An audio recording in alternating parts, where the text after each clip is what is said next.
Hello, welcome back to the channel. My name is Keith. This is all things Tenerife and more. Now, this is a vlog a bit like the one I did on the famine. Not particularly one. This one I don't want to do.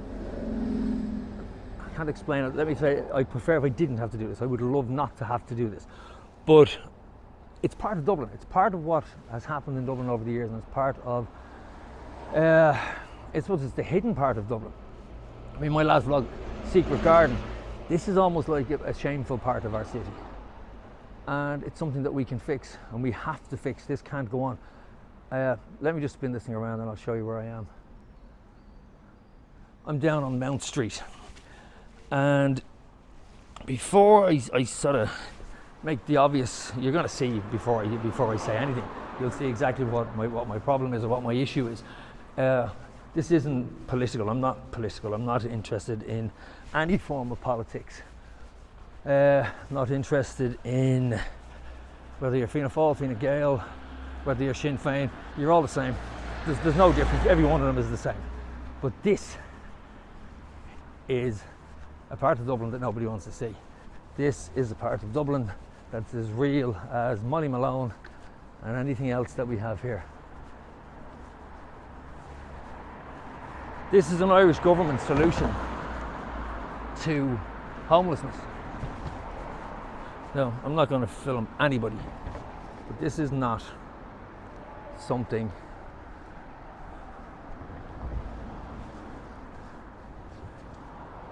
that should be allowed.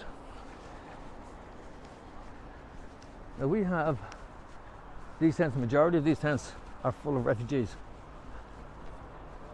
Now, before I go any further with this, and before I say anything else, this just shouldn't be allowed to happen. Whether these people are Irish or whether these people are refugees, nobody should live like this. This is obscene. And this is 15-minute, 20-minute walk from the wealthiest part, one of the wealthiest parts of Dublin you'll ever be in. It's Grafton Street. Like, is this the Ireland that we're proud of? Is this the Ireland that, I don't know, is this the Ireland that we want to advertise? Is this the bored false you photograph? I don't think so. But we have, as I said, the majority of these people are refugees, which I won't film, but we also have Irish people living like this. So, like I say, this isn't a criticism of the people that are here. Absolutely not. It's a criticism of our government. It's a criticism of a government that has allowed this to happen. I worked during COVID with the HSE with addictive and homeless services for the duration of COVID. And I worked with Irish homeless. And no different than this, they lived in tents. A lot of them lived in tents. In fact, I on occasion picked people up off the streets where they had lived in tents. These people, and you saw how many of them there were, these are refugees living in squalor. But my question is, why are they here? Why are they allowed to be here? And again, this isn't having a go at refugees. This is having a go at a government that has allowed this to happen. My comparison, I'm going to draw a comparison between Ireland and Spain, specifically Tenerife. I plan on living in Tenerife.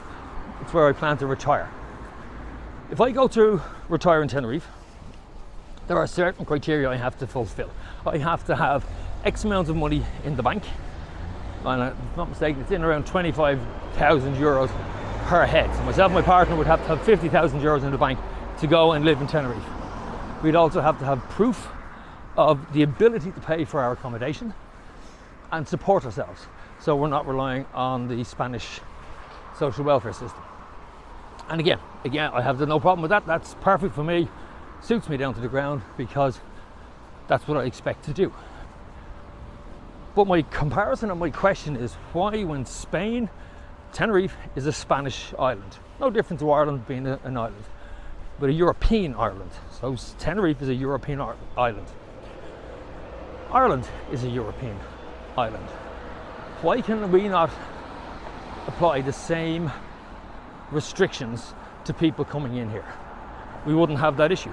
Now, I'm not saying that refugees shouldn't be protected when it's genuine, when they're coming from war-torn countries. Absolutely. We're Irish. We've always done it. We've always put our hand out. We've always helped people up. But the problem we're getting now is that we have Irish people that are living in tents, that are living in squalor, that are living here, and our government is doing nothing about it. The government sits in its little ivory tower and does nothing about it. But my question is, why have we got two countries in the same community, both in the EU, yet one allows people to walk in willy-nilly and the other one has restrictions? Australia the same. You're more than welcome to go and live and work in Australia, provided you can support yourself and provided you can look after yourself. So you've got maybe a family that will bring you in, fine, you're more than welcome. You have a job, you're more than welcome. And again, this is my point. I work with fabulous people from all over the world, from Argentina, from Brazil, from the Congo, from various parts of Africa, from Spain, you name it. I have a vast, eclectic races and colours and creeds where I work, and they're amazing people. They work hard, they pay their taxes, and they enjoy living in this beautiful country of ours. And yes, we're allowing Irish people to live and sleep in parks, not even on benches, they're in tents. It's horrific. And we have the power to change this. And the problem is, how do we change it? And I've seen, we had a riot a couple of months ago, which I personally think was the wrong thing to do. It didn't do any favours, didn't do the cause, for want of a better word, any favours. When people start setting fire to things, police cars, looting shops, forget about it, you've lost your argument. We can fix this very simply. We have a government who works for us. And somehow they seem to have forgotten this. And I think we've forgotten this. We've forgotten the fact that the Irish government, they're not an independent company. They work for us. So if we don't like what they're doing, or they're not doing a good job, we get rid of them. So you can do something about it. We can do something about it. But the question is, what do you do? Because when you look at the choices that you're left with, you have three parties, I suppose, that were all born from the same party. So you go back to the original 1916, you've got Collins and De Valera, and then you've got Fianna Fáil, Fine Gael and Sinn Féin, all, as I said, all born from that same group. And at the moment, they're all singing the same song. Sinn Féin at one stage I thought would have been a solution, but even now I'm not sure whether they are or not. I don't actually know. I know we need to do something, but we need to talk. Elections are going to be coming up soon, probably next year. I have already seen people going around canvassing as we speak. Even now there's people knocking on the doors, and I really hope they do knock on the door, and I really hope that Irish people stop and talk to them and ask them, what are they going to do about this situation? What are they actively going to do about homelessness in this country? And what are they going to do about unvetted people just wandering straight into our country and then setting up in tents? Like, it's not right. It's not even right for the people involved in that, whether you agree or disagree. And like I say, I'm not having a go at anybody or any group of people. That's no way for anybody to live. I think we've made it too easy. We've made it too easy for people to come into this country and to live here. We are the soft touch of Ireland, of Europe. There's no question about it. But we need to tighten that up. We need to tighten up the borders. We need to tighten up I suppose the criteria for coming into the country needs to be tightened up. This is where our glorious government sits. So, we've just come from a tent city, no other word for it. And I don't know how long it's taken me to get here, maybe 10 minutes at a push. So from there, which is the problem. The problem is we don't know who anybody is in those tents. We don't know what they've done, we don't know their history. They've just turned up. And I understand people being fearful.